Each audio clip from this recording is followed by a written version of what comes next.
review the labs that we would expect, the reasons for deficiency, what we can do about it, what the medical nutrition therapy is, which would be, in this way I'm using medical nutrition therapy, is what the interventions might be. And part of the medical nutrition therapy, which is that individualized nutrition assessment, would be some of our diet triggers and our population triggers and our clinical findings, some of those signs. So we're going to be looking at those as well. That would go into our assessment. So that's my plan, and then I have an assignment that I posted, and it will be due on Tuesday. Maybe there'll be time today to get started on that and to also review the diet analysis exchanges assignment. Sound good? Okay. So nutritional anemias. Over 30% of the world's population is anemic. 30%. That's huge. And many of these are due to nutritional anemias. Not all are nutritional anemias, but a large percentage are. And the leading micronutrient deficiency across the world is iron deficiency, which leads to iron deficiency anemia. So it's really important that we talk about this. In the hospital, vast majority of your patients will be anemic. Some of them because of nutritional deficiencies, but we also see anemia of chronic disease. Have you guys heard of that? Mm-hmm. Yeah, anemia of chronic disease. So when they're in that inflammatory state, that actually suppresses red blood cell production. So there's plenty of iron available, just those red blood cells aren't being produced, and so they end up with anemia. So anemia in a hospital is largely managed by physicians. And even in the outpatient setting, when you see somebody is deficient in this nutrient, they need megadoses. They need a prescription amount, kind of. Just a really high level. It doesn't have to be a prescription. You still could get it over the counter, but it's a very high amount that is usually written for by a physician. And then we step in with dietary recommendations to prevent anemia from happening again, in the future. Ideally, we prevent it in the first place, so we'll talk about that. But when they actually are diagnosed, we recommend foods to increase their levels and to prevent that deficiency from occurring again. And to make sure that, patients taking the prescription and managing the side effects of taking these supplements, because those certainly are side effects. GI distress, dark, tarry stools, constipation, and those are, uncomfortable. And so a lot of people stop taking their iron supplements, even though they need them. So the nutrition professional's job is to begin to differentiate between nutritional and non-nutritional anemias. So we definitely don't want to go around saying, this person has anemia, this person has anemia, when it's not related to nutrition. That's a medical diagnosis. That is an anemia that will be worked up by the physician. But we do want to be able to identify nutritional anemias. Distinguish between the types of nutritional anemias, to know what to look for in our labs for microcytic versus macrocytic, and then within macrocytic anemia, folate or B12. And use diet and physical signs as clues to investigate further. So anemia is a spectrum. We go from deficiency to reduced production of red blood cells to full-blown anemia. So anemia is actually at the very end, the last stage of this spectrum of deficiency. We can do a good job of catching it early on in the beginning stages by looking at diet and looking at physical signs, whereas doctors often wait and check labs kind of towards the end, where we might see changes in hemoglobin and hematocrit and other labs that we'll talk about to actually identify what type of anemia. So it's not necessarily always a trigger in the doctor's mind, but because we're talking about diet with these people, we're at an advantage to start to think about it sooner, because we know what these people are eating, and so we know, if they're avoiding certain foods, they're more likely to be deficient in certain nutrients. And then our job is to initiate proper medical nutrition therapy if deficiency or anemia exists. Sound good? Okay. So we all know that we have blood. That's good. And in the blood, 45% of it are erythrocytes, mature red blood cells. And those mature red blood cells do not have a nucleus. They are full of hemoglobin. So the cytoplasm is really all full of hemoglobin. And what is that hemoglobin important for? Oxygen transport. Yeah, oxygen transport, because it has iron in the hemoglobin. So we have our iron in the foreign ring, that ring-like structure. And that iron complexes with oxygen and transports it throughout the body. And hemoglobin in our red blood cells carries that oxygen throughout the body. And then myoglobin is in our muscles and stores that oxygen in our muscles and transports that oxygen in the muscles. So we need hemoglobin to have oxygen, and oxygen lets us do everything, right? We need that. So imagine if you didn't have oxygen, or if you were low on oxygen, how are you going to feel? Tired, shortness of breath, right? And so those are some of our first clinical signs. My son actually had anemia, and so it, for me, the biggest trigger was he was always saying how tired he was, which kids are tired, right? But, it was like ridiculous. So he would get in the car like, I'm so tired, and fall over at home, so tired, I'm so tired. And then I started to think about his diet. He didn't really, at the time, like animal products. We served it, but he didn't really eat that much of it. So, well, there's another clue, right? And then I actually was able to look at his nails, and I saw something called cholonychia, where you have like inverted nail beds. And that was another sign. And so I went to the doctor, and I was like, I think that he might have anemia or iron deficiency. And the doctor said, no, there's no way. In your socioeconomic status and your environment, there's no way, so rare. There's no way that you would have, he would have iron deficiency anemia. I was like, well, actually, he's a twin. My son and daughter are twins. And when they were born, they had low iron stores. They were born just a hair early, 37 weeks, so not really. But they were small, so they didn't have they were sharing my iron, right? So they only had so much iron. And so they were born with it, and we repleted, but we actually never checked to see if it was resolved. So I'm like, well, he had it when he was born, and he's tired, blah, blah, blah. He's like, okay, fine, let's get it checked. Sure. Yeah. So that wasn't the mom in me, that was the dietitian in me that put all those pieces together and then had to convince the doctor that it was worth checking for. Because he was like, there's no way, there's no way. Which, I get what his point is. If I have available food for my children, we self-select, we should, we shouldn't have these nutritional deficiencies if we eat a well-balanced diet. But anyway, that was my story. So we know the importance of hemoglobin. So what is anemia? Sorry, these slides are like those annoying, every line comes in. Sometimes it's helpful, but I don't know. There's a lot of them in this slideshow. So anemia is one of two things. It's either a reduction in the number or size of red blood cells per unit of blood volume.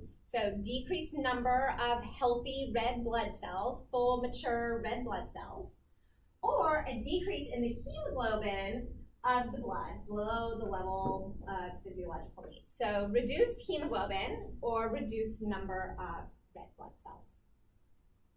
Right, so we just don't have enough red blood cells pushing that hemoglobin around, or not enough hemoglobin. So why do we get it? Most anemias are caused by lack of nutrients, right, for normal red blood cell formation. So you guys are aware we have iron deficiency anemia, so that iron is essential to the hemoglobin. And so if you don't have that iron, you can't make the hemoglobin, then you're not going to have mature, nice big red blood cells with hemoglobin in them. Do you guys remember how red blood cells are formed in the body? Erythropoiesis. Okay, in the bone marrow, starts in the bone marrow, and hemoglobin is part of those cells. But the cells divide and divide and divide as the hemoglobin concentration increases, and the cell keeps dividing until the hemoglobin concentration is about 34%. So it needs to reach a certain, this is my hemoglobin, it needs to reach a certain percentage of hemoglobin before you have a full red blood cell.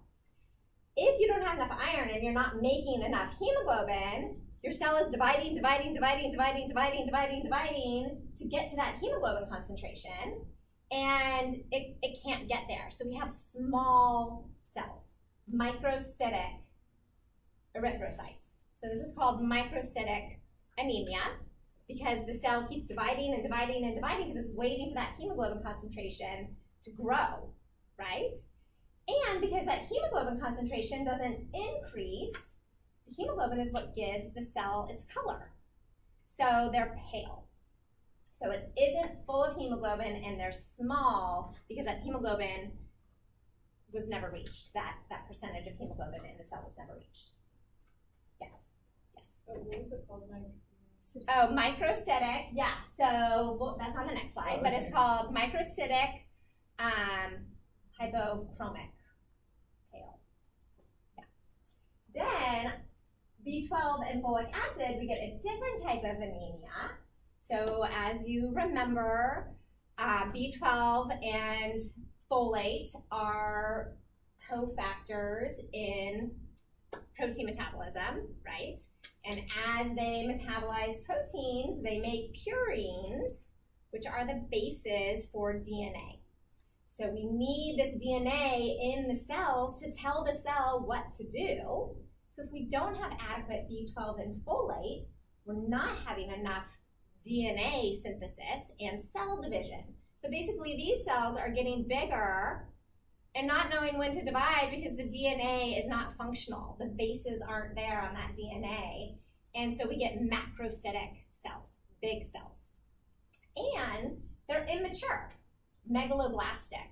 They're immature because in erythropoiesis, or red blood cell formation, originally there's a nucleus, but as the cell grows, that nucleus is actually removed from the cell. And so a mature red blood cell does not have a nucleus. These immature red blood cells, the nucleus never forms into a healthy red blood cell, so the nucleus stays. It never gets removed. So we have an immature large cell because the cell didn't really know what to do because it didn't have the cofactors there to help with the DNA synthesis. Does that sound about what you know? Refresher? Okay.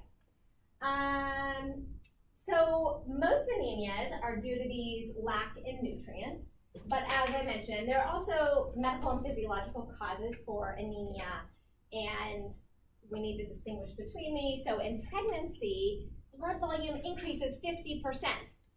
That means really fast rate of red blood cell formation, and so that is a state where we see anemia. So actually, I was anemic in my twin pregnancy, but I never felt tired. So there you go. So tired is a good sign. Sometimes you don't know it. Sometimes you don't feel it. You know, maybe people won't feel it. But so there we have a higher demand. So it's still kind of a nutritional deficiency, but it's because of this physiological state, right? The demands for iron are so high to increase that blood volume. So a lot of women in pregnancy have to take iron. Blood loss. Obviously, if somebody had a large amount of blood loss, they could be anemic because they'd have a reduced number of red blood cells. So they would need a blood transfusion. So trauma, right? Like big blood loss. Also, the reason why menstruating women or women in a certain age group have a higher RDA for iron because their rate of red blood cell production is so high because of that blood loss. And then anemia of chronic disease, I already mentioned, but we would see a decreased production of red blood cells and even immature red blood cells. So we just wouldn't see our blood cell number going up. These individuals have anemia. All right, so back to these classifications that I already mentioned. Sorry about these slides, that's so weird. So they're classified based on their form and how the cells appear. So we look at cell size and cell color, which actually used to be done on like a smear and then under a microscope, and they could look at this, but now it's all done by automated cell count. So the CBC, that complete blood count, is actually an automated machine that counts the cells and is able to determine the size and the color of the cells and the hemoglobin amount and all these factors that are on a couple slides coming down. So that's sort of interesting. But our cell size is measured by the MCV, the mean corpuscular volume. The volume, corpuscular is a cell, so the average cell volume is the cell size. And so we have macrocytic, which is a large cell, normocytic, which is a normal cell, and microcytic, which is going to be a small cell. So say somebody has anemia because of blood loss. Do you think their cells are going to be big, normal, or small? Normal. Normal, right? And then I just told you that iron deficiency is what type of cell size? Small, because it keeps dividing to reach that hemoglobin concentration, and it can't get there because it doesn't have iron for the hemoglobin. And then they also look at color, and the color is measured by the hemoglobin content of the red blood cell, and that is calculated, like I said, but it's documented in a lab called the mean corpuscular hemoglobin concentration. This is on a slide coming up, but MCHC. So it's going to look at the hemoglobin concentration of the cell. And again, that hemoglobin gives it its color. So hypochromic is pale and normochromic is normal. So hypochromic, which ones are going to be pale? Those that have less hemoglobin, and that would be our iron deficiency because we don't have that iron to make that hemoglobin. So here is a picture, and looking just at the iron deficient cells, they should appear a little bit smaller than the ones that are on my right, but you definitely can see that they're pale, right? The redness is, really at the edges, and the interior is not filled with that hemoglobin. So that's what they would look like.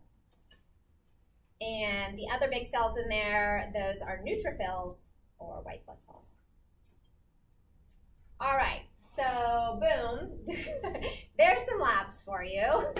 These are some of the labs we would look at for anemia. So they all will make sense, to you, hopefully. So the hemoglobin is like, sorry I don't have a pointer, but the hemoglobin is the measure of the total amount of hemoglobin in the blood. All right, so of course we want to see if somebody has anemia, we're going to check their hemoglobin. The hematocrit measures the percent of blood made up of red blood cells. So what percentage of the blood is made up of red blood cells? The RBC, or the red blood cell count, measures the red blood cell count per volume. So similar to hematocrit, but slightly different. They're going to correlate, and physicians will use these in different ways to try to make clear diagnoses, but we don't need to necessarily understand all the subtleties of the differences.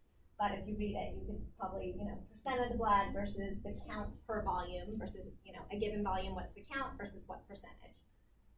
Because they're, similar. The MCV is the mean corpuscular volume. So again, it is the volume of the cell. So it represents the average size of the red blood cells. So if they're big or small, the MCV. The RDW is the red cell size distribution width. So it measures the variation in the size of the red blood cells. So not every single one of our blood cells is going to be the exact same size, right? So there's going to be some are bigger, some are smaller. So it's normal to have distribution in the width. But when we have a lot of distribution, then that's a sign of anemia. So if some are normal and some are really big, that's going to be a bigger distribution than if somebody's healthy and they more or less have normal sized red blood cells, right? Or if somebody has microcytic, we're going to have a lot more that are small, but some that are normal. So that's going to be a big distribution width as well. Small and big. So you can have mixed anemias, for sure. Yep. Then you have a really big distribution width. So the MCHC is the mean corpuscular hemoglobin concentration, which is similar to the MCH, which is the mean corpuscular hemoglobin. And both of these represent the color. They tell us about the color of the cells. You can read the specific definitions, and they're all calculations. So there's slight variations in the calculations. So those are two that we're going to look at to determine the color of the cells, the MCHC and the MCH.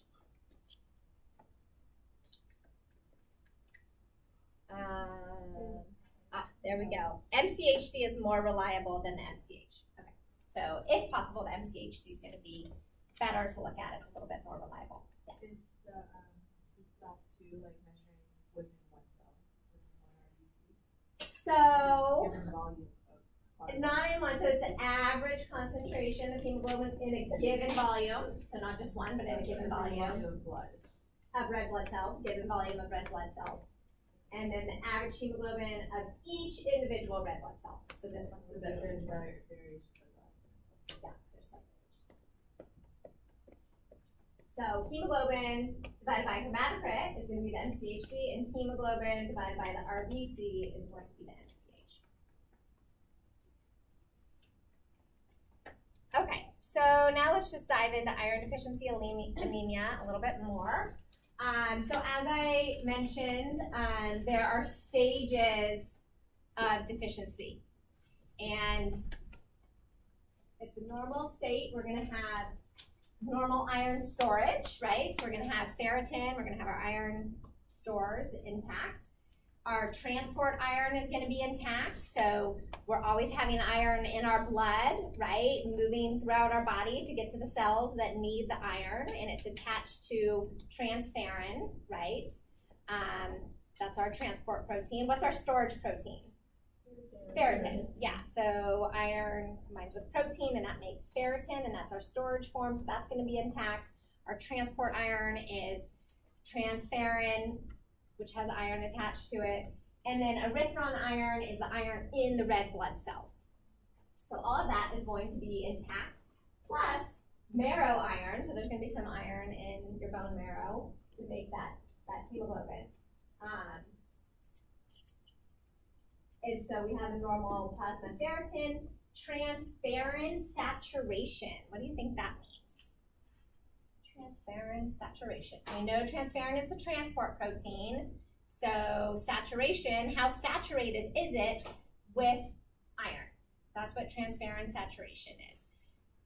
It's a percentage. So if you start to become depleted in iron, do you think your saturation goes up or down? Down, right. So it slowly becomes less saturated. But in a normal state, your transferrin saturation is normal, your erythrocytes are normal, and you're absorbing iron at a normal rate. So then we go into stage 1 or 2, and we start, the first sign that we see is our storage iron becomes depleted, right? So we're still going to keep our blood levels up, we're still going to be transporting that iron throughout the body as needed, but we're going to start to pull on our stores, obviously, right?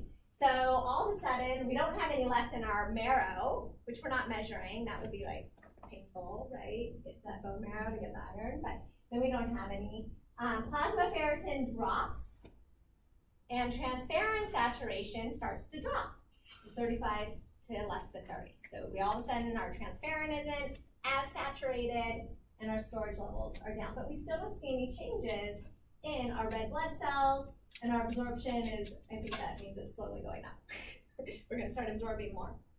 And we know that, right? Absorption increases in times of need. So if you're deficient, your absorption of iron increases up to about 40% of the iron that you eat you can absorb, versus when you're not deficient, I think it's about 10%. I have it in a slide, but it increases a lot, which is amazing. Your body like tries to create homeostasis, right? Your body tries to heal itself. I always tell my daughter that. She's like one of those people that's always worried about everything in her body. Your body can heal itself. Like, listen to your body. It's doing what it's supposed to do. And it does. We increase our absorption when we're, deficient. And then we get to stage 3, where now, we not only have reduced storage iron, but our transport iron is starting to come down, so we don't have as much. Still, transparent saturation is going to be even lower. We aren't transporting as much. And then by stage 4, that's where we start to see microcytic hypochromic cells. So that's where you'll see the reduction in wet labs. Okay, so we'll start to see reductions in hemoglobin and hematocrit, so reduced hemoglobin. But what lab is gonna tell us if it's small? MCV, yep, mean corpuscular volume, the size of the cell, and then color is going to be what lab? Yeah, MCH and MCHC. See how much you know already? All right, so we just talked about this. Here are some other labs that you're going to see when one's trying to do a workup for anemia. So you'll see free iron, which is circulating iron. Sorry, it's not free. Iron is circulating iron bound to transferrin. So measuring that amount of iron bound to that transferrin. Ferritin, the storage form. Transferrin is that transport protein. So iron would be the iron on it, transferrin would be that transport protein. One thing that's interesting that starts to happen is as your cells need more iron, there's actually an increase in transferrin and that transport protein, right? Because you would imagine your body's like, I need iron, let's increase that production of that protein to make sure that there's enough of that protein to carry that iron around. So we see an increase of the transferrin. But the transferrin saturation, we said, goes down. It's not as saturated with that iron, right? Total iron binding capacity, TIBC, is another lab. So it's the capacity of transferrin to become saturated with iron. So it's similar to the transferrin saturation, but basically, how many spots are there on that transferrin to hold iron? Total iron binding capacity. How much capacity does it have? In iron deficiency anemia, it has a lot of capacity, right? Because there's not a lot of iron there. And then we already talked about these other labs. So take a minute, since I see that it's warm and we're getting tired. Do these values go up or down in iron deficiency anemia? What would you expect? Apply what you just learned. Would you guys rather have the door open even though it's warm? I mean, I know that makes sense. Door open, it's warm, but it's loud. Okay, let's just see how that is. Big flow. You can talk to your neighbor, come up with your own answers. Talk down to transferrin. Is it going to go up or down?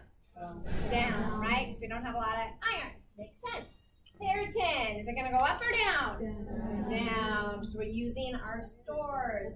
Transferrin is the protein that carries the iron. Is it going to go up or down? Up. Because the cells are saying, I need more iron. Make more transferrin. They sound like that too. Transferrin saturation, is it going to go up or down? Down. So it is not as saturated anymore with iron. So the saturation level goes down.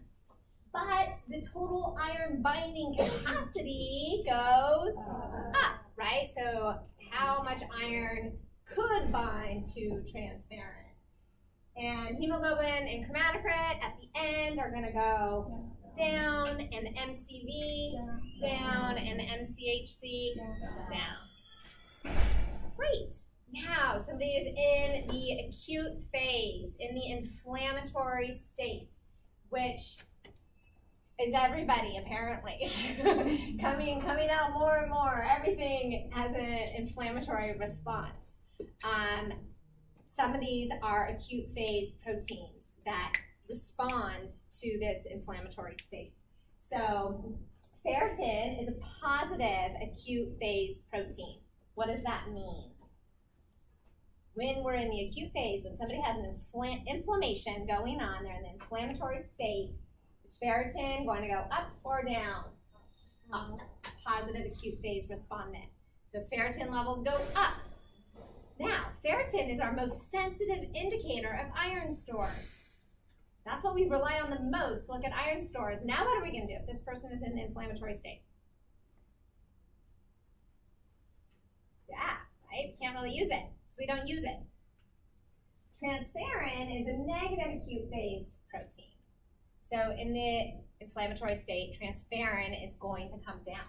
So when we would want to use it to identify iron deficiency anemia, because the value would be up, if they have inflammation going on, we can't use that value.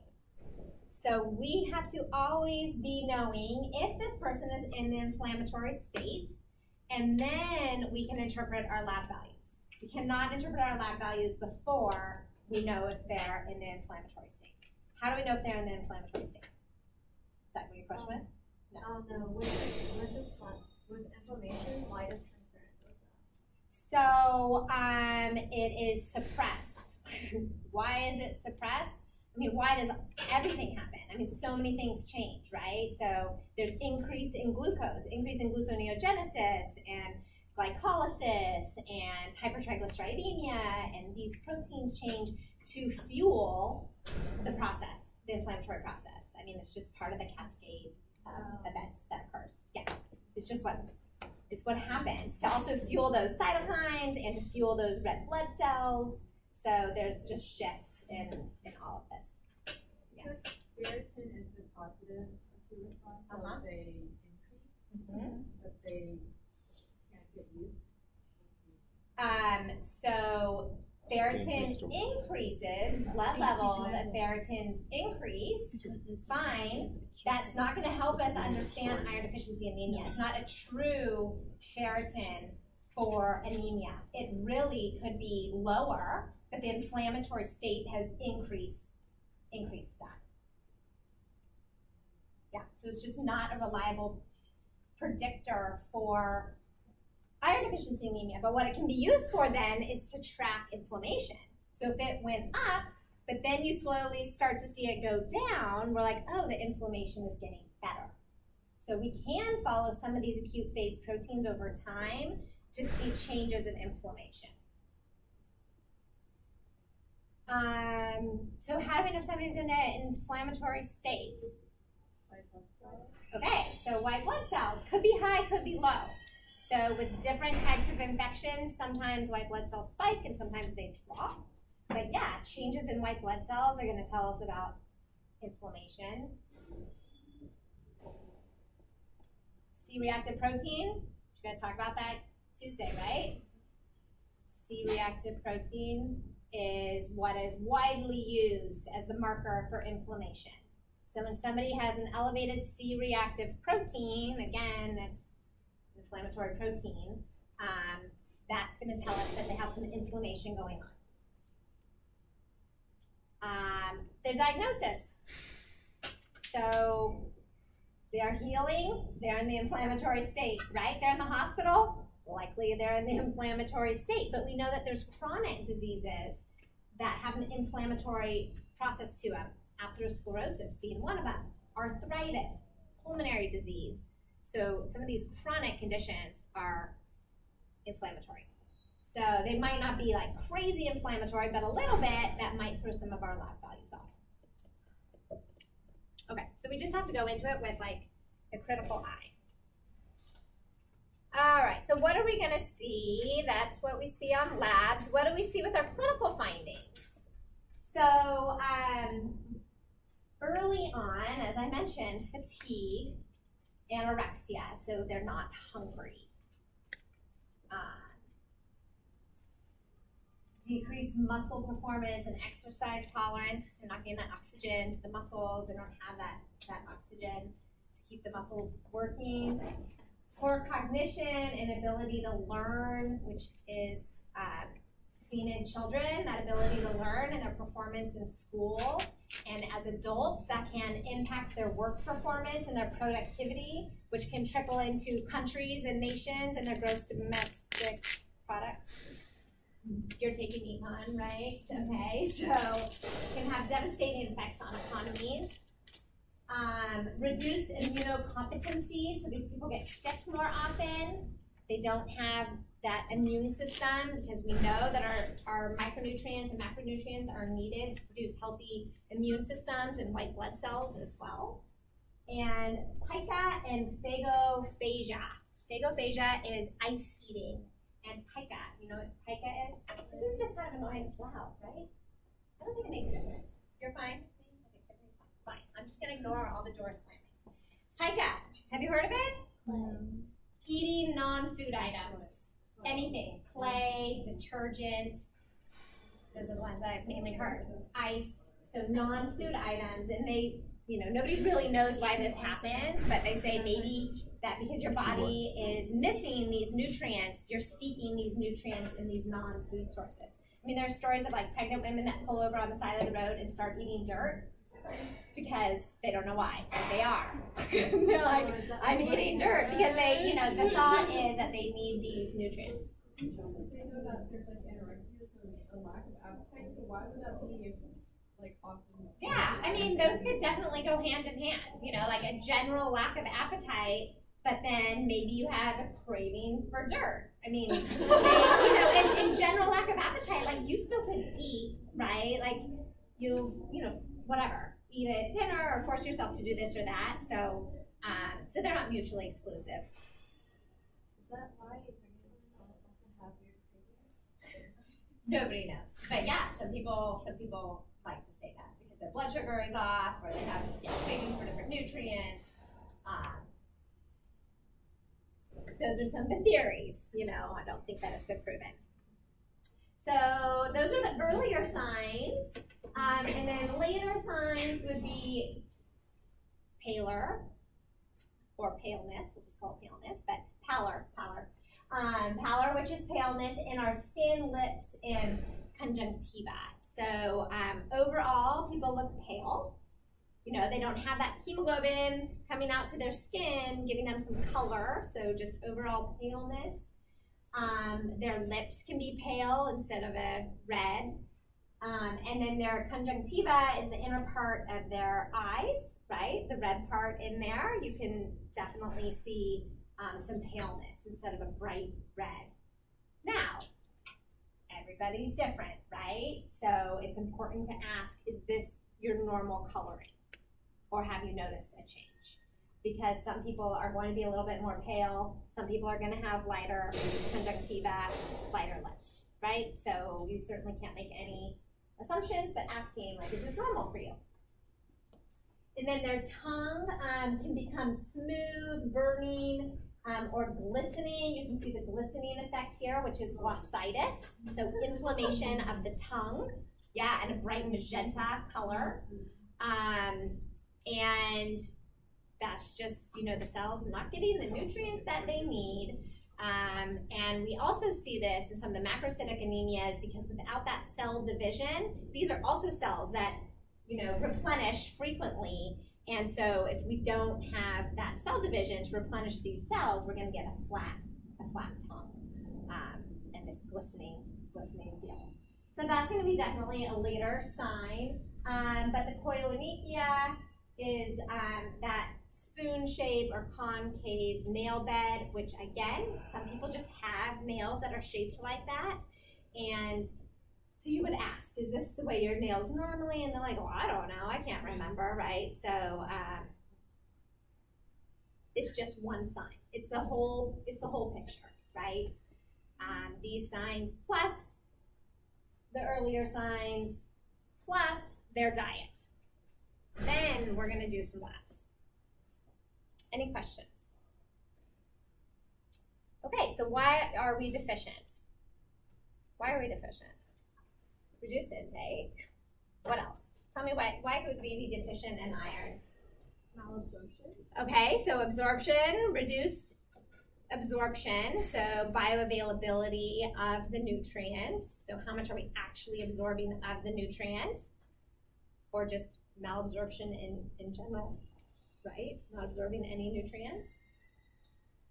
So intake, absorption. Drug interaction. Sure. So drugs could increase the metabolism of it, or reduce the absorption of it, or increase the need of it.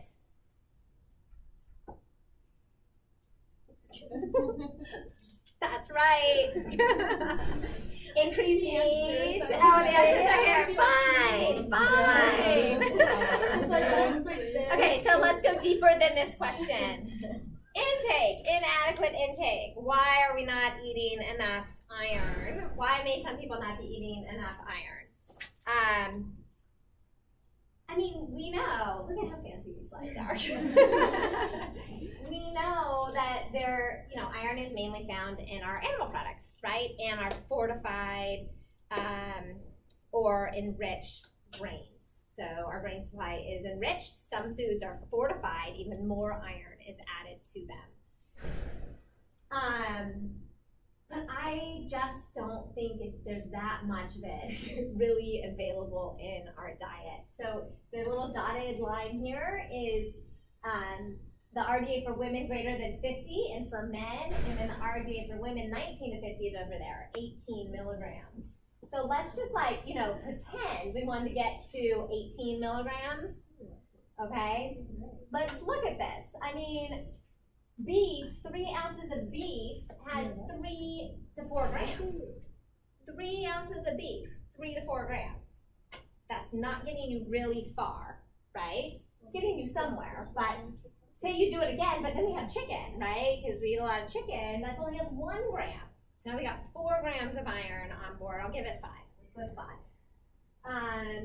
Then we're gonna eat some bread. 2 slices has 1. That's 2 slices has 1 gram. So it's hard. I think it's hard to get there.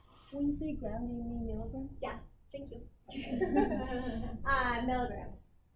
Spinach is going to give us go pretty far, 6.5 milligrams.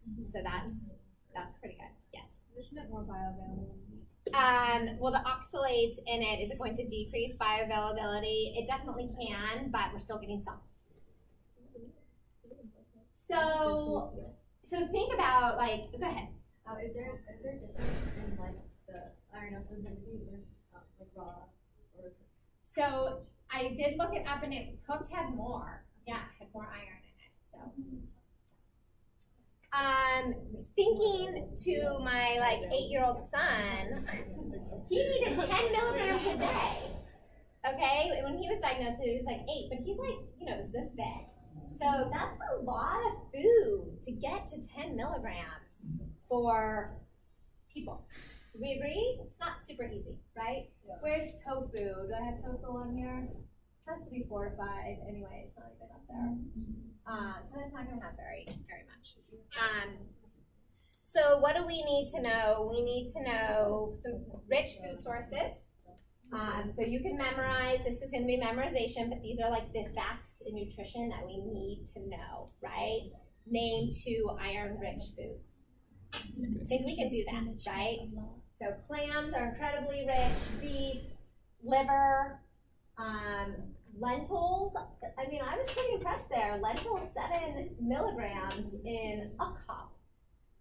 It's a lot of lentils, a cup. Well, I don't know. But, so even if you do a half a cup, you're at 3 milligrams, so that's equivalent to the beef. And then our enriched grain products. Oh, I do have, tofu is a non-meat source. But. So any questions about that? Did we know how hard it was to get iron in our diet? Yeah. So.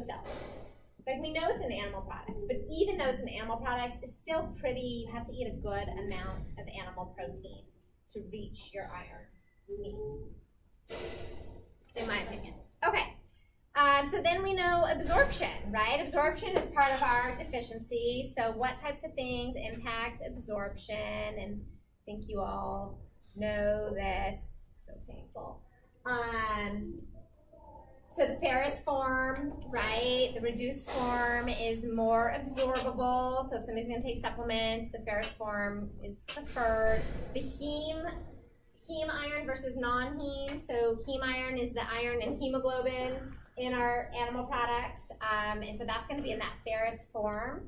And that's more absorbable than the non-heme, which is the ferric form.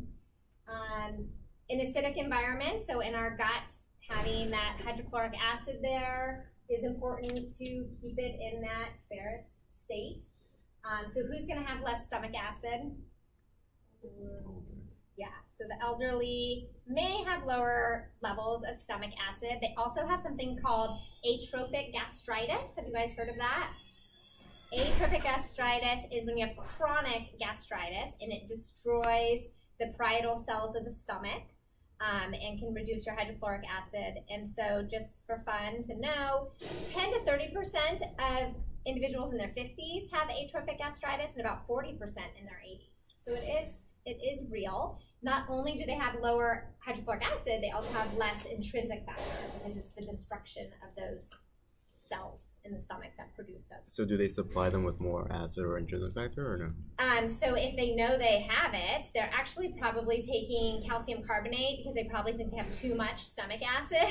And so they're actually making the acidic environment even worse. But if they, if you are someone of advanced age, you might want to go to a gerontologist, so a physician that specializes in gerontology, and then they're going to be checking your blood levels of iron and B12 and things like that. But this is where we have to come in and think like, okay, this is an older individual. They might not be absorbing their iron and their B12, and they might be putting in it. So these are nutrients of concern for the geriatric population. Yes? Is the acidic environment, would that work if I put lemon juice on my spinach or something? Yeah, like that? so vitamin C also keeps it in that reduced form. So eating our iron with vitamin C rich foods is actually part of the medical nutrition therapy. So it enhances the absorption.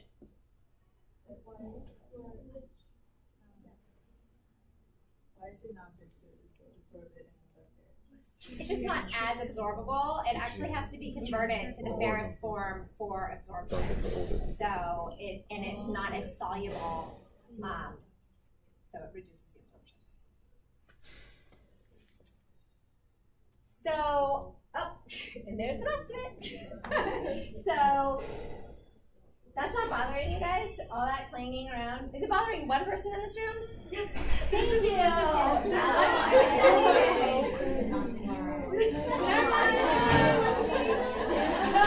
mean, it's obviously bothering me because I keep bringing it up. So you probably don't want to hear me keep bringing it up. So make decisions. I never make decisions. It's like one of my goals to be more assertive. Shut the door. Shutting the door. Okay, so I already mentioned that we normally have about a 10% absorption, and so it goes up to about 35%. So I used to have 40% there, but it's 35% increased absorption when we have low stores. So our body says we need more, so it knows that. So it's awesome. The less that we eat, the higher absorption as well. So if we divide it throughout the day, instead of getting it all at one time, we're going to have higher absorption. So that is part of the MNT, is to have it multiple times throughout the day. And same with our iron supplements. Same with all supplements, right? We would want to have it divided throughout the day so we can absorb more at each time. And so what enhances absorption? Vitamin C. Heme iron will actually enhance the absorption of non-heme iron or the ferric form. So eating our grains with beef is going to enhance the absorption of the iron in the grains. Cooking in an iron skillet, cast iron skillet, you guys know what those are? Those big, black, heavy ones. It actually releases some of the iron into the food significantly. And can increase the iron content of our foods. And then we have compounds in foods that inhibit absorption and bind with the iron and reduce the absorption. So phytates, oxalates, polyphenols in our tea and coffee and red wine. Calcium can also bind with it, and calcium can also compete for absorption in the small intestine. And so these things would inhibit, and we would want to eat these foods outside of our iron-rich foods. Doesn't mean you can't never eat them, just means outside of them. But interestingly enough, it's not enough to cause deficiency. So it's not like our first line, you've got to do this to prevent deficiency of, you know, our nutrient. But it is something to kind of keep in the back of your mind. Why is spinach? Why is it? Because it does have high levels of oxalates in it, which are phosphorus compounds with oxygens like attached to it. And so it is, but there's still a lot of iron in it. So maybe not all of that iron is absorbed, but some of it certainly is. Yeah. And then the RDA assumes that we're absorbing about 18% of the iron from our food, even though I just said they're about 10%. But the RDA assumes about 18, and vegetarian sources, we absorb about 10% of the iron from our plant-based iron sources. And so the RDA is actually higher for vegetarians because they know that we're not going to absorb as much when it's in that non-heme form. So we absorb more in the heme form. The RDA is taking that into account. And so vegetarians have a different set of RDAs because we're not going to get as much iron from those foods. Does that make sense? Okay. Yeah. So if the RDA for iron is 18, so that's assuming that we're going to absorb 1.8. There you go. Okay. It's I have to think about that. So it is based on assuming. So I think more. Okay. Yeah. So yes. So if we ate in our diet, say 25 grams, and the RDA was 18, that RDA was set knowing we wouldn't absorb all of that. And so it is taking that into account. So what you said is right. Yeah. Yes. Do you know why raisins is a good iron source and not grapes are? And why not grapes? It's such a good question. I don't know. Kristen Rasmussen and I went back and forth about it last year. Did you ask that question in food science? No. What was the question? Why do raisins have more iron than grapes? Why does that dehydration, like, does it just concentrate it? But we're looking at total amount of iron, not like a concentration, right? Is it the sulfur from like the dehydrating process? Like often there's sulfurs added. Is it like an iron sulfur complex or something that's added? I don't know. So I don't know. I've thought about it for many years and I've never actually had an answer. Does anybody have an answer? No, I was going to ask something else. Okay, go ahead. Have you heard about like chelated minerals?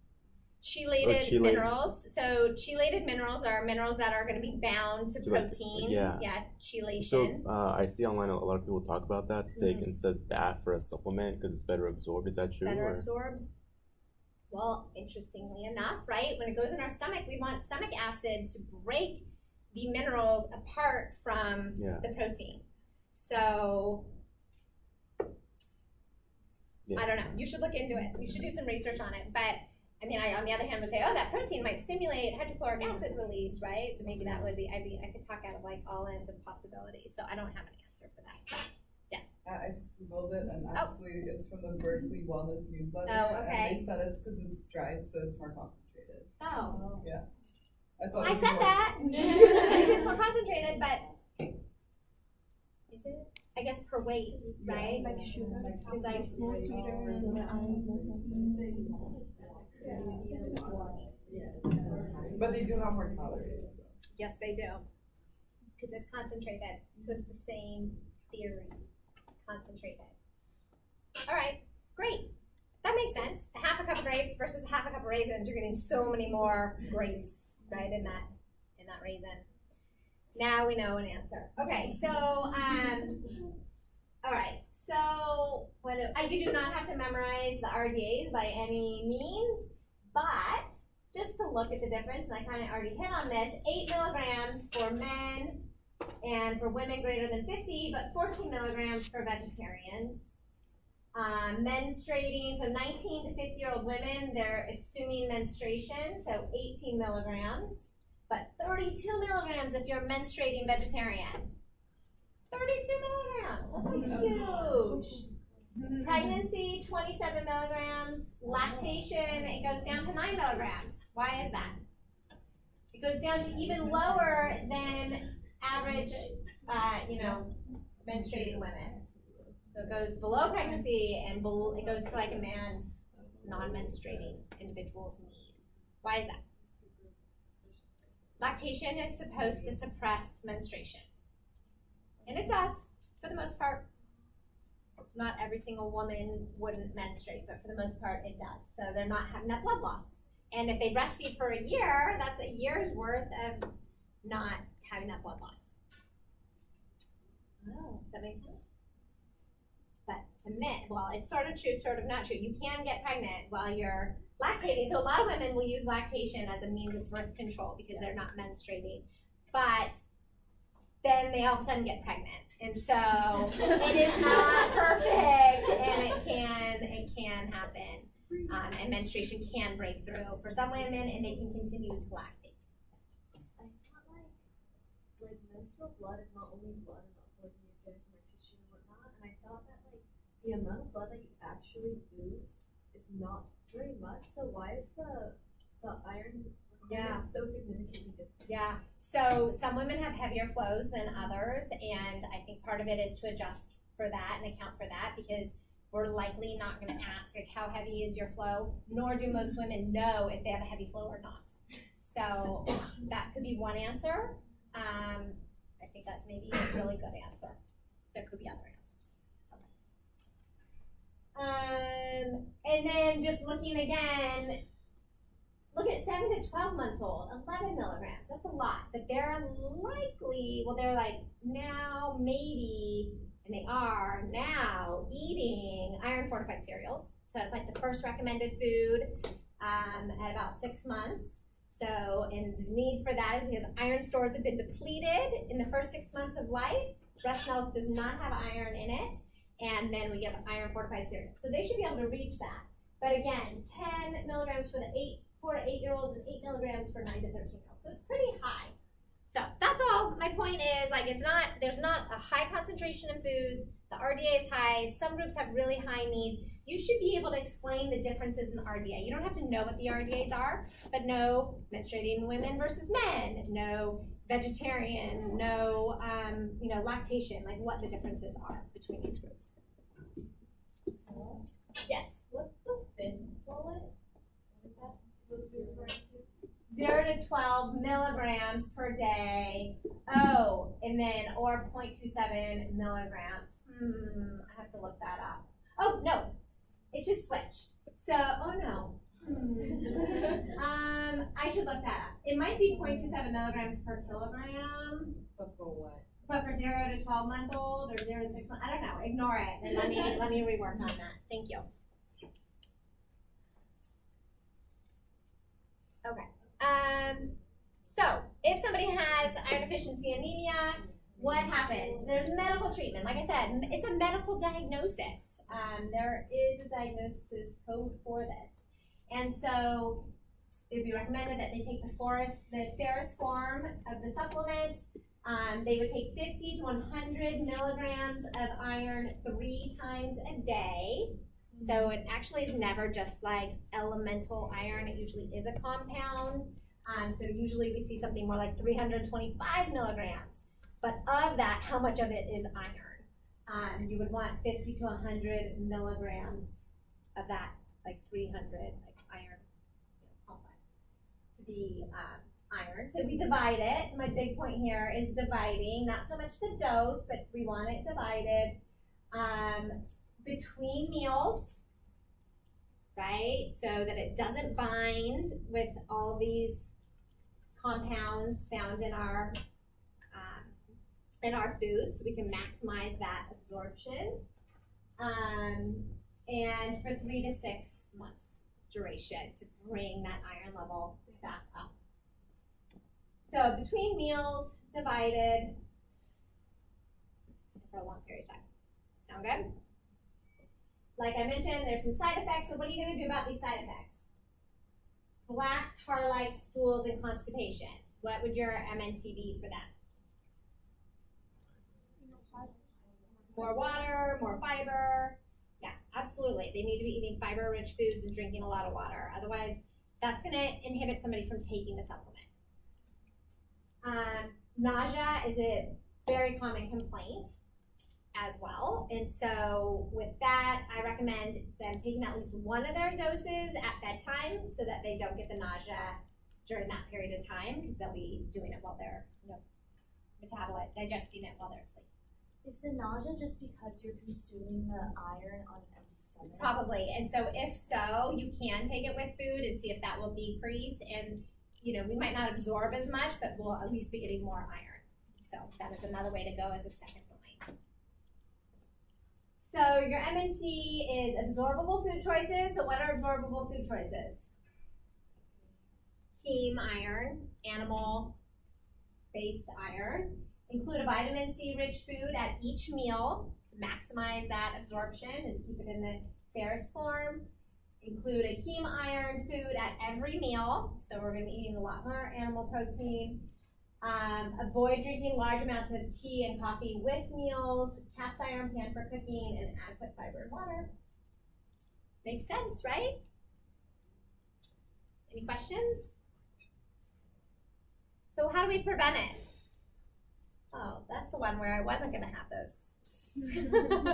So how do we prevent it? So a lot of us went into nutrition because we want to prevent disease. So we don't want to just see somebody when they have iron deficiency anemia. What are we going to do to prevent it? See, here's why we don't talk about prevention a lot, because it's kind of the same thing always. What might that same thing be? Those same recommendations that we would give people. Eat food with iron. Okay, right. It's awesome. It's so true. Eat food with iron. What else? And vitamin C. And vitamin C. Okay, so it's the MNT, right? As a preventative step instead of as a therapy. How about know the RDA and know if you're meeting the RDA?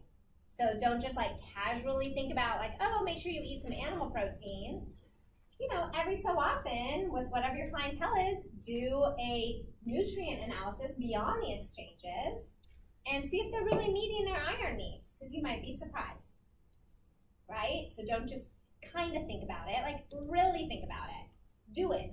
Really find out if they're, getting enough iron in their diet. Look for physical signs. Yeah. Maybe also for people that don't have diets with a lot of iron in the first place, start them on dojo supplements.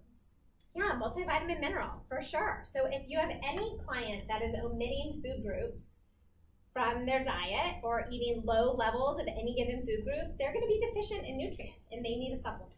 So we never encourage a supplement off the bat. We would encourage food because food has all the phytochemicals, a mix of nutrients, right? But if they're not going to be getting those, then it's better to take a supplement. Yep. So also, consider your groups that are at higher risk. So young kids that have to eat a lot, menstruating women, vegetarians, the elderly. You're going to even pay more attention. You can't pay attention to everything with every single person. It might be a little overwhelming. But these groups, this is going to be a trigger food. You're going to really hone in to iron. Assess their diet, look for clinical signs, and then you're going to request the labs. So then confirm it with your labs. And then, meal planning, exactly, really try to do some true meal planning, not just oh, eat more animal protein. What does eat more mean? Tell them exactly how much they need to eat. You need 5 ounces of protein a day. That's this much. But guess what? I know I'm on this whole monologue right now. But 5 ounces, how much iron is in that? Who can recall? Say it was 5 ounces of chicken. Yeah, 1, 2. That was 3 ounces of chicken had 1 gram. So eat 5 ounces of chicken. Are they going to meet their iron needs? No. Okay, make sure you also have a cup of spinach.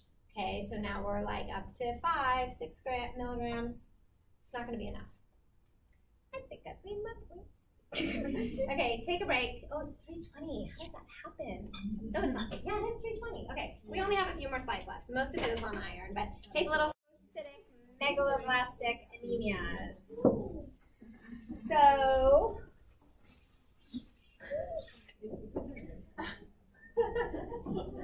there you go. That'll at least keep you engaged. Yeah. So, macrocytic is big. Megaloblastic is immature. So why are they big and immature? Who remembers? Tell your neighbor.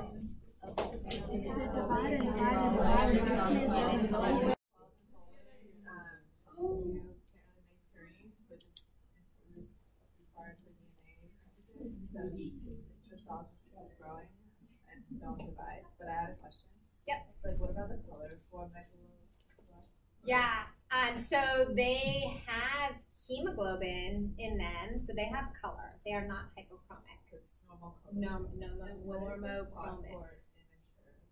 What is the cause? Because when red blood cells become mature, they extrude their nucleus, so they lose their nucleus, and these ones never lose their nucleus, so they're immature. They're not full red blood cells. Is the problem with that the fact that there's less space to hold on to oxygen because there's less space for iron in the cell, or? I mean, they're just not red blood cells. They're not, they're not mature. They're not mature. So, there's some hemoglobin in there, so maybe there's not enough, and the shape of them is going to be different, and so, all of that is important for oxygen binding. So, iron deficiency is reduced number of red blood cells, so those aren't red blood cells. They're not mature red blood cells, or decreased hemoglobin content. So we have decreased red blood cells, like true red blood cells. So obviously, like, there's a difference in the way that, like, oxygen is transported with, like, megaloblastic, and since it has the same amount of hemoglobin, would it create the same amount of oxygen, or, like, so, does that affect it? does it have the same amount of hemoglobin? I don't know. I don't know everything about the cells, but you're not only going to have, all your cells aren't going to be megaloblastic. You're going to have some normal cells too. So it's not like all of a sudden you don't have any oxygen going into your body, right? So are these capable of carrying some oxygen? I don't really know. Because I can look into that. The ultimate effect of anemia is that there's decreased oxygen, right? That's like the main thing. That is it. That is the thing. Yeah. So you're going to have some normal, that's for sure. Not every single cell is going to be off. And are these able to carry some oxygen just with like reduced capacity? I don't have an answer for that, but I can try to look into it. So that is the one thing about this class and next semester. Mary and I are not medical doctors. So we're not going to know like everything about every disease state and how these things work. I mean, there are limitations to it, right, to anything anybody teaches. But we all get really interested in the medical side and want to know, and it's great, but we have that nutrition perspective and what we need to know as a nutrition professional and understanding it from that side. So, just keep that in mind, but it's great to ask the questions and to try to know also, and I mean, that's certainly relevant. But you will find that I'm like, I just don't have the answer for that because we have such great thinking. Our questions just go down like rabbit holes, which is great. I'm okay with that. What? I'm okay with that. Okay, good. It's my caveat. All right, there is a limitation to it all. Okay. So where was I? All right. So 95% of macrocytic megaloblastic anemias are due to B12 or folate deficiencies. Oh, and just back to that, I mean, doctors won't know everything either, right? I mean, they're going to have an extent, and they're going to be focused in one specific area and know that, but anything else, oh gosh, yeah. So my daughter was just diagnosed with a shrimp allergy. So I saw this pediatrician that's a father to a son on my son's soccer team, and I'm like, oh, do you think she needs to carry an EpiPen? And he's like, I'm an endocrinologist. Like, I don't really know anything about allergies. I think you should go see your allergist. I'm like, exactly. So just because he's a pediatrician doesn't mean he, knows everything. So yeah, so none of us know everything. Okay, so maybe we don't know anything. Let's just get through this lecture. And doesn't that look fun? I thought this image was really nice as a reminder of what could go wrong with B12, right? Why might we be deficient in B12? What is the etiology of B12 deficiency? And so we have to remember that we eat cobalamin or B12 with our food, and it's often bound to protein. So when it gets in the stomach, we need acid there to separate the B12 from protein. That's actually not on this slide. And so an acidic environment in that stomach is really important. So anything that's going to reduce the acidity in the stomach is going to prevent the B12 from being cleaved from the protein. And that is now thought to be one of the major contributors to B12 deficiency. It used to be that the biggest cause of B12 deficiency was lack of intrinsic factor. But now it's thought that more it's this food-bound cobalamin malabsorption issue. So say we're in the stomach, what can decrease our acid in the stomach? It's written really small on this side. I already talked about atrophic gastritis, chronic gastritis in the elderly that can reduce the acid in the stomach. People taking antacids all day long, which is so many people taking antacids, going to lower the stomach acid levels. Proton pump inhibitors, which would be prescribed for reflux, would also do that, so medication interactions. A gastrectomy or a bypass. So if somebody for weight loss is doing gastric bypass or a gastrectomy, so removing part of the stomach, there's going to be just a little pouch for a stomach. And so there's not going to be as much time in the stomach for that acid and intrinsic factor to be produced. So B12 deficiency is very common in bypass and gastrectomy patients. In fact, I think it's about 30% of gastric bypass patients have low levels of B12. I wanted to see if that 30% was accurate. I'm pretty sure it is. Yep, thank you. At one study found after 3 years, 30% of bypass patients had B12 deficiency. So that's very high prevalence.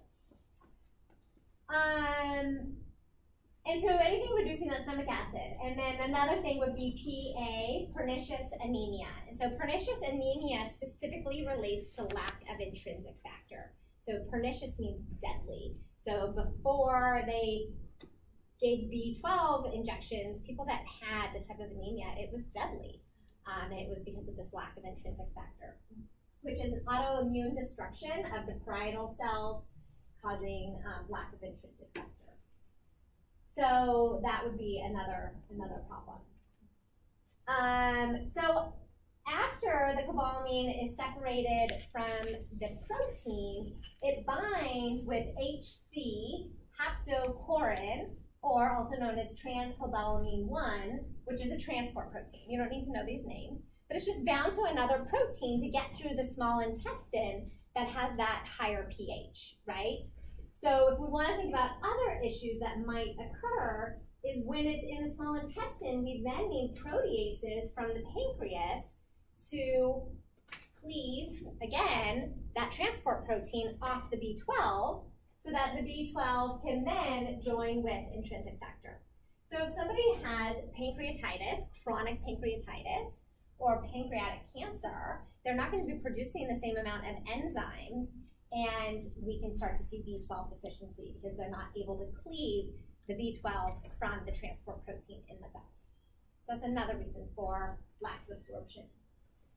And then as with all micronutrient deficiencies in the small gut, we can have so many issues with the small bowel malabsorption, inflammatory bowel disease, IBS, bacterial overgrowth, celiac disease, any type of resection, or removal of the small bowel is going to cause malabsorption, right? So we can really see malabsorption at the stomach because of the hydrochloric acid, because of the intrinsic factor, issues with the pancreas, issues with the small bowel, and malabsorption. And then medications can cause it too. And metformin has been documented as one medication that is associated with lower B12 levels, and metformin is widely prescribed for blood glucose regulation. Any questions? Could you just list again what are the potential things that I did. I just reiterated this slide. Oh, Yeah. Oh, it's Yeah, so I said it and then I said it again because I always say things multiple times. That's just kind of who I am. Okay, so what are we going to see with this, presentation of a patient with B12 deficiency? On lab, again, it's just like iron deficiency anemia where there's a spectrum, and you won't actually see B12 anemia or macrocytic anemia until stage 4. The earlier stages, we're going to have actually not reduced storage at first because our stores can actually last for, I thought I had it up here, but for about 3 to 4 years. Did you know that? Even though it's a water-soluble nutrient, we can actually, if you stopped eating B12, you have stores for about 3 to 4 years. But then eventually, your stores will go down, and transport proteins actually start to go down. So unlike iron, where our transport proteins went up, we actually see a decrease in the transport proteins. And one of the earliest signs of B12 deficiency is holo-TC2, holotranscobalamin 2. Transcobalamin 1 was the one in the gut that transported it in the gut. TC, and then here we have TC2. This is in the small intestine where it binds with cobalamin and is the transport protein in the gut. So that's a lab to know. So that's one of the earliest signs is holo-TC2, but we also can look for proteins in the blood. So homocysteine and methylmalonic acid. Have you guys heard of these before? Yes? Okay. So this is just a slide to reiterate a little bit of the metabolism of B12. So CBL, cobalamin. So it's a cofactor for homocysteine to methionine. So if we don't have the B12, we're going to get a buildup of homocysteine. The problem with using homocysteine as a marker for B12 deficiency is that that process also involves folate and B6 as well. So it's non-specific and not as closely tied to B12.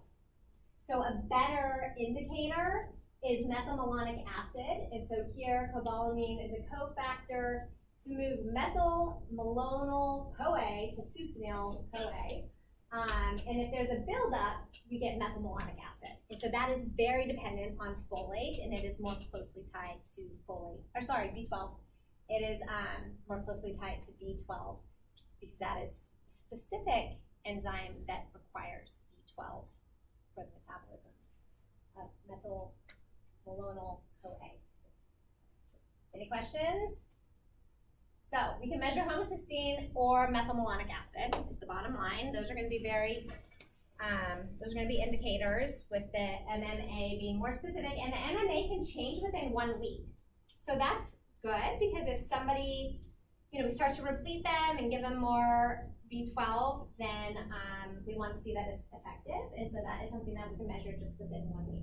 And then at the end, as the anemia progresses, that's where we start to see an increase in the MCV and a decrease in hemoglobin. In physical findings, you're going to get the same physical findings: weakness, fatigue, shortness of breath, paleness, but we're also going to start to get some short-term memory loss. And this is important because as people age, they are at high risk for B12 deficiency. As people age, they get dementia, and we start to see other diseases like Alzheimer's disease. So some people just say, oh, they're getting older, like their memory's going, but it actually might be a B12 deficiency. So it's important to not just kind of say, well, this is a normal part of aging, but rather make sure that they aren't deficient in B12. So short-term memory loss, memory from, yesterday. What did you do yesterday? And then as the deficiency continues, There can be peripheral numbness, incontinency, erectile dysfunction, and irreversible nerve damage. So B12 is involved in the production of the myelin sheath for our nerves and coating of our nerves. And so without that, there's going to be changes in the nervous system and a result, this potentially irreversible nerve damage. Yes? Are the stages corresponding to the anemia stage that we discussed at the beginning? Not age. B12. B12 stage. Yes, B12 stages. Deficiencies in B12. Yeah. Okay, so what are we going to do about it? What foods are rich in B12? Animals. Animals. So back to those animals. Exactly. So medical side, intramuscular injections, because if it is an acid problem or an intrinsic factor problem, that's not going to help, right? If we just give them more orally. So intramuscular injections is a quicker way to replete somebody, but 1% of B12 is absorbed through passive diffusion. And so if you do flood them with a lot of B12 orally, they will absorb some of it, regardless of the acid and the intrinsic factor and all of that. So that can happen after you replete them through intramuscular injections, which would be, again, a physician's prescription to do that. But for medical nutrition therapy, meats, egg, cheese, fortified cereals, oysters, beef litter, fish, fortified cereals is on there twice because it's so important. So, and the elderly, it's not that they need more, but fortified or a supplement form where it's not bound to that protein is going to enhance their absorption of the B12. So they don't, because that acid, if they get it in food, they need that acid to cleave it from the protein, but if we give it to them in a fortified form or a supplement form, that's not going to be a concern. All right, how are you guys doing? 2 hours kind of long, doing okay. All right, folic acid, moving on, last anemia. So for folic acid, just 2 to 4 months of a folate deficient diet can result in depleted stores. So this can happen rather rapidly. And just like, you know, any nutrient deficiency, poor intake, poor absorption, increased requirements, are some of the reasons for deficiency that we see. What are we going to see on the lab? We can measure serum folate or red blood cell folate. So that is a superior measure of folate stores. So it's always good to know what like the gold standard is. So what was it for iron to look for iron stores? Ferritin, right? So that's our most sensitive indicator of iron stores. So for B12, what did I say was the best marker of B12 adequacy? Methylmalonic acid. And so for folate, it's red blood cell folate. So other labs can be altered, right, by different things. So it's good to know that. And then again, just like B12, just like iron, it's a progression. We don't see the anemia till the very end. But at the very end, final stage is where we're going to see a macrocytic and a low hemoglobin level. Similar clinical findings.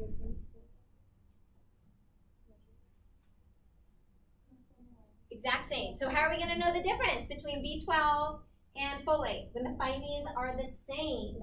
Even like forgetfulness, right? Forgetfulness, that was on B12. Short-term memory loss, forgetfulness, very similar. You try to distinguish the two. So what are we going to do to distinguish the two? Labs, right, yay. And also diet. So are they, you know, not eating a lot of animal proteins? Oh, it's probably B12. If they're not eating a lot of fresh fruits and vegetables, then it's probably folate, right? But labs, of course, are going to be the best way.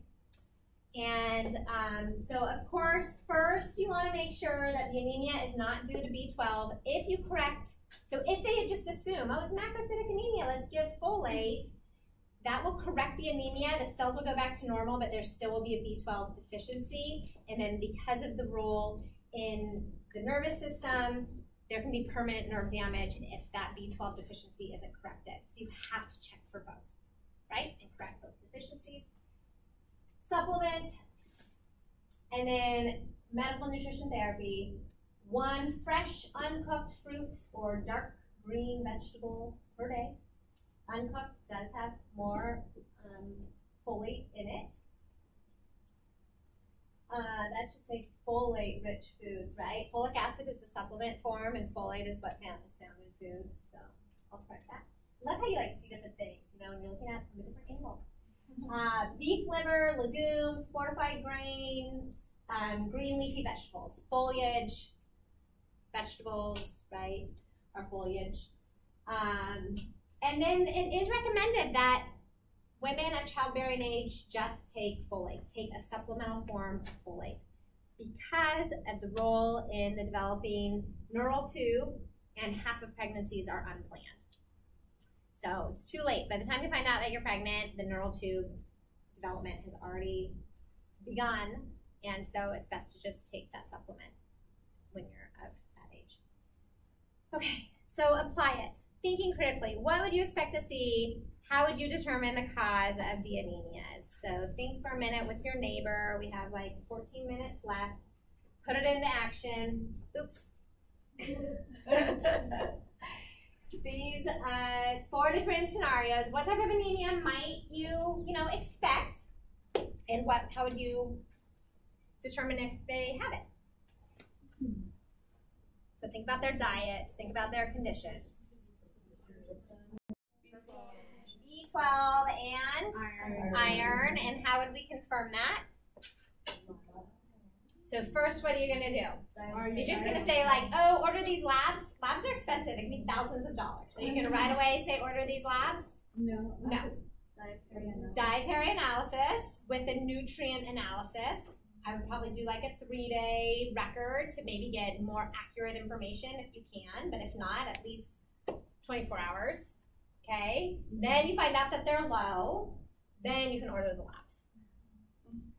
Right? So we're not going to go check on every single person in a public hospital or a hospital. Like if you're a private practice dietitian and you suggest it for your clients and they want to do it, that's fine, right? But when healthcare dollars are very expensive and we want to be smart about our recommendations, we don't want to, overly place, orders that cost money. Okay, so what clinical signs might you see? What would you see for iron deficiency anemia?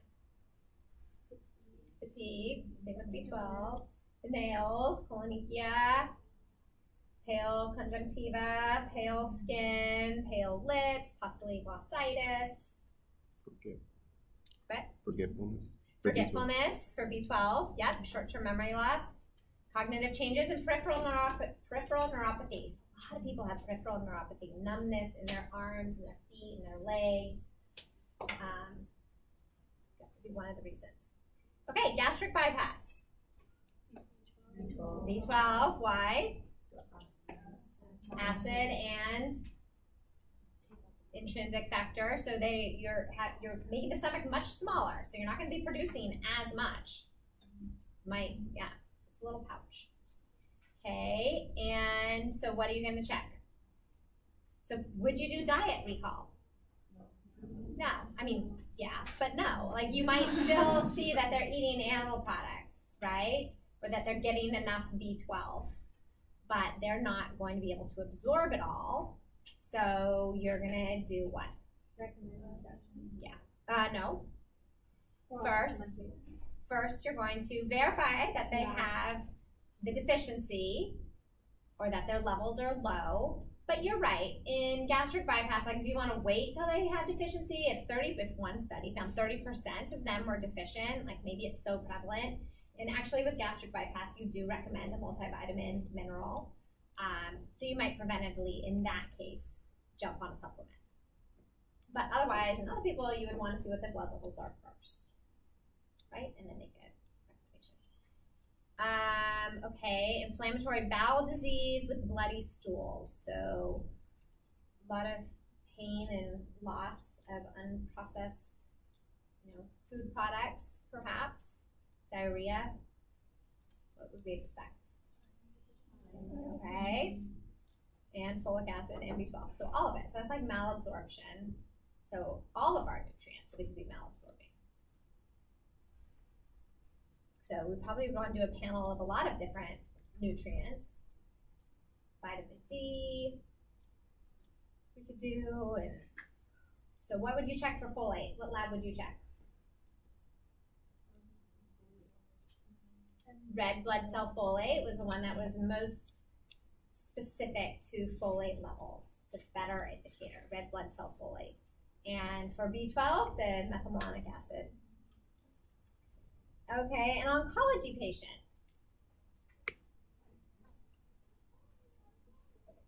Low iron. Low iron, why would they have low iron? Chemotherapy, inflammation. So they're probably, well, they are because of their cancer. They have anemia of chronic disease, probably. So they would, if they had anemia, it would be likely because of their disease state. And so anemia would be present, but not a nutritional anemia.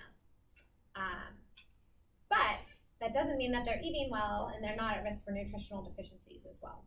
So you'd want to talk about, do a diet recall, a nutrient analysis, see what they're eating, and make recommendations. So we have a fun assignment for you guys to do.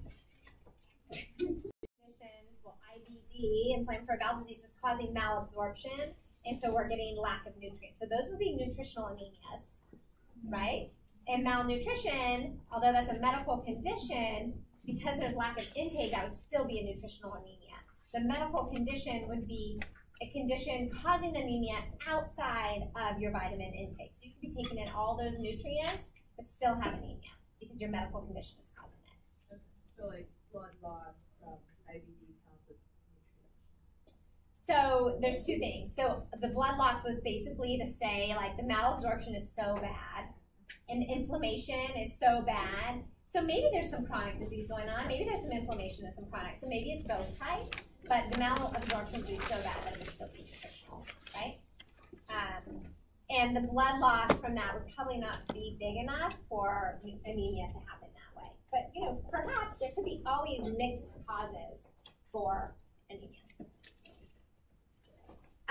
Okay, so turn in your